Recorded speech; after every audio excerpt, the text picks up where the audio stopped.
I've been a Windows guy since I got my first computer back in middle school, the Windows Vista days. What started off as my gaming machine eventually turned into my workhorse. I've also had a MacBook that I use for mostly web apps and occasional photo editing, but it was always my secondary machine. That changed about 2 months ago when one single export changed everything for me. Apple Silicon is so good nowadays that it's not surprising that their laptops are essentially the go-to option for value when it comes to performance per dollar. But that was not the case for a long time. As a matter of fact, it wasn't the case until the release of Apple Silicon. Before that, Apple computers felt overpriced, especially compared to what you could get building a custom Windows desktop or the many options at different price ranges on Windows. As a matter of fact, the reason I was on Windows was because I could get a gaming rig for like $500 back in the day. It's crazy, a graphics card is it even $500 nowadays? Naturally, as I wanted to play better games and my work demanded a better computer, I upgraded over time, but I stayed on Windows always. I got my first MacBook in college because even though I preferred Windows, I like the premium feel of Apple laptops. Apple has always had good hardware, but also macOS did look a little bit nicer and felt more polished in my opinion, but it was just always my portable machine for productivity, not for like real hardcore work like video editing or gaming.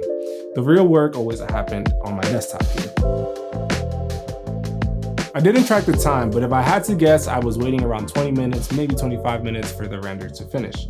After watching it back, I found some typos and a few edits that I wanted to make. I always export to my external hard drive, so instead of setting my computer back up and turning it on, I just plugged the SSD into my laptop and I exported it from there. Like I said, I didn't track it, but the same export was definitely under 10 minutes on the MacBook. Same project, the same footage, everything. Now, I do have a really good spec on this MacBook, but the fact that the laptop was outperforming my big ass tower that you can see here with a dedicated CPU, GPU, and active cooling, it just surprised me. And I'm someone who cares about benchmarks and specs, but I don't obsess over them. You know, like if I'm not waiting on the machine to catch up to my speed and workflow, I don't really care if I have the base model or the maxed out model. Obviously, I prefer the maxed out one, but with my Windows desktop, as you see here, I was happy with it. I rarely found it lagging behind. I have the 14-inch M4 Max with 36 gigabytes of RAM.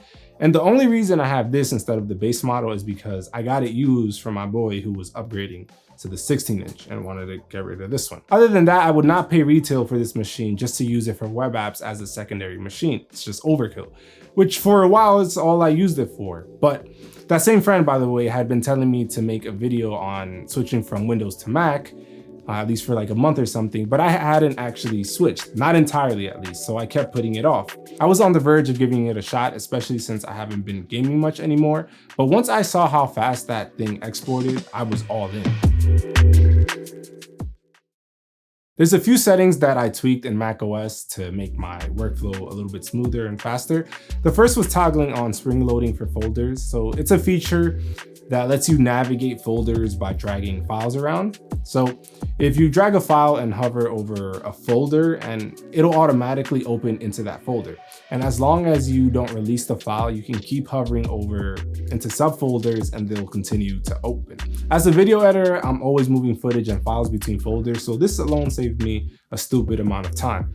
And on the topic of moving files around, enable AirDrop to your Finder toolbar. It's so much faster. I used to use an app called Menu Drop where I drag the file to the notch at the top and it would activate AirDrop, but this is just as fast and just as good. And I also added the new folder icon at the top. These little things make the experience overall much better, especially if you're an editor or just move a lot of files around.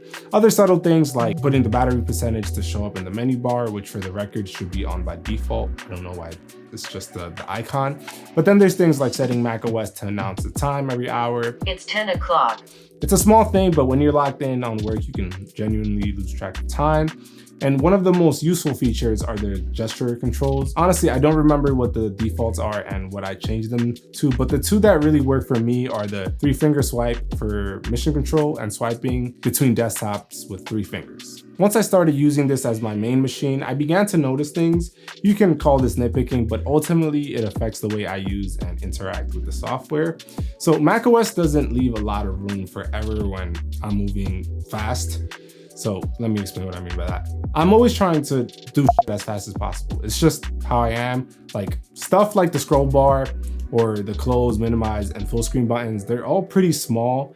So if I'm speeding through windows or tabs, it'll just slow me down. And it just requires me to be a little bit more precise than on Windows, where I can just like, it's almost, maybe that could also be muscle memory. Maybe it's only been a few months. It's probably because Apple is also obsessed with clean and minimal design, but it's not a deal breaker at all. It's just something I wanted to mention. And I still haven't decided if I like the way macOS handles full screen windows and applications and video playback.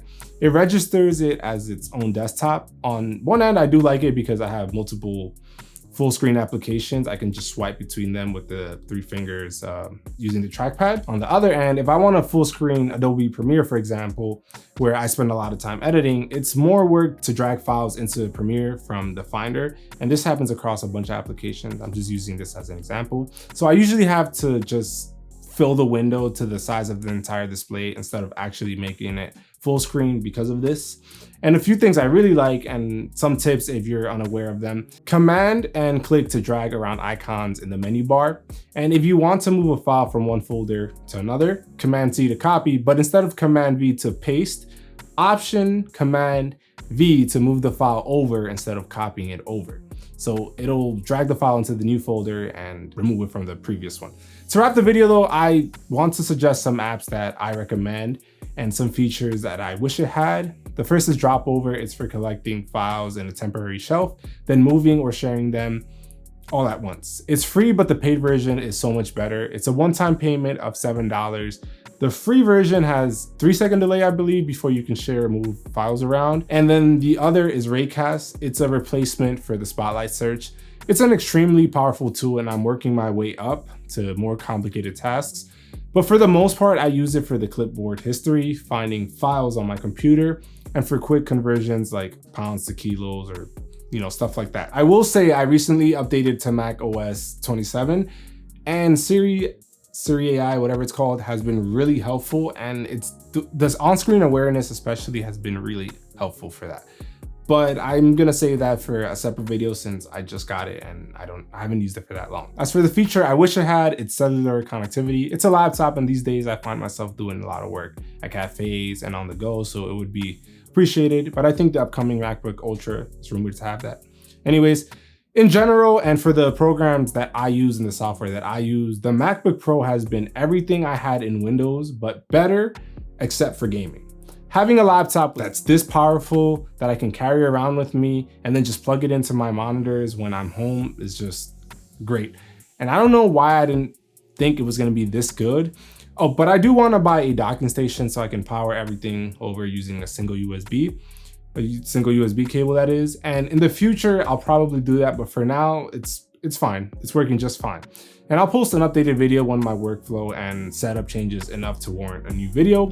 But yeah, that's it for me. If you enjoyed the video, drop a like, and I'll catch you guys on the next one.